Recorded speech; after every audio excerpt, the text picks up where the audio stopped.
កតេបណ្ឌិតប៊ុនរ៉ានីហ៊ុនសែនចោះសួរសុខទុក្ខវីរៈជនដែលរងរបួសក្នុងសមរភូមិកំពុងសម្រាកព្យាបាលនៅតាមមន្ទីរពេទ្យដោយក្តីក្តុកក្តួលរំជួយចិត្តអាណិតអាសូរនិងបារម្ភទាំងយប់ទាំងថ្ងៃនៅរសៀលថ្ងៃទី15ខែធ្នូម្សិលមិញនេះសម្ដេចកតេបណ្ឌិតប៊ុនរ៉ានីហ៊ុនសែនប្រធានកាកបាទក្រហមកម្ពុជាបានអញ្ជើញចុះសួរសុខទុក្ខនិងនាំយកអំណោយមនុស្សធម៌ផ្ដល់ជូនវីរៈជនការពារបូរណភាពទឹកដីដែលរងរបួសក្នុងសមរភូមិកំពុងសម្រាកព្យាបាលនៅតាមមន្ទីរពេទ្យក្នុងរាជធានីភ្នំពេញសម្ដេចកតេបណ្ឌិតប៊ុនរ៉ានីហ៊ុនសែនតែងតែមានក្តីបារម្ភខ្វល់ខ្វាយគ្រប់វិនាទីដោយមិនរំលងនោះឡើយ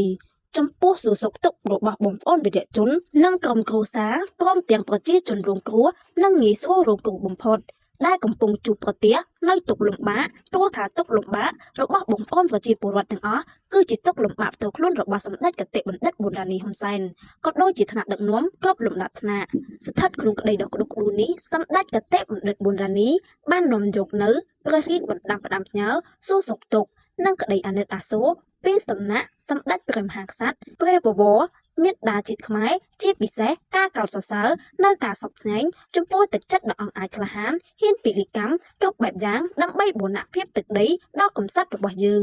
សូមជូនពរដល់វីរៈជនគ្រប់រូបនិងឆាប់ជាសះស្បើយឡើងវិញវីរៈជនទាំងអស់និងក្រុមគ្រួសារមានសេចក្តីរំភើបឥតឧបមានិងបានថ្លែងអំណរគុណយ៉ាងជ្រាលជ្រៅបំផុតចំពោះសម្ដេចកតេបណ្ឌិតប៊ុនរ៉ានីហ៊ុនសែនដែលជាមេត្តាមនុស្សធម៌តែងតែគិតគូរសួរសុខទុក្ខលើកទឹកចិត្តនិងផ្ដល់ក្តីសង្ឃឹមដល់ធំធេងដល់ប្រជាជនគ្រប់រូបនិងសូមប្រសិទ្ធពរជូនសម្ដេចកតេបណ្ឌិតសម្ដេចតេជោហ៊ុនសែនសម្ដេចបវរធិបតីហ៊ុនម៉ាណែតនិងលោកជំទាវបណ្ឌិតពេជ្រច័ន្ទមុនីព្រមទាំងថ្នាក់ដឹកនាំគ្រប់លំដាប់ថ្នាក់សូមមានសុខភាពល្អបរិបូរណ៍កម្លាំងខ្លាំងក្លាយុវជនយឺនយូរដើម្បីជាម្លប់ដ៏កក់ក្ដៅដល់ប្រជាជនកម្ពុជាជាដរាប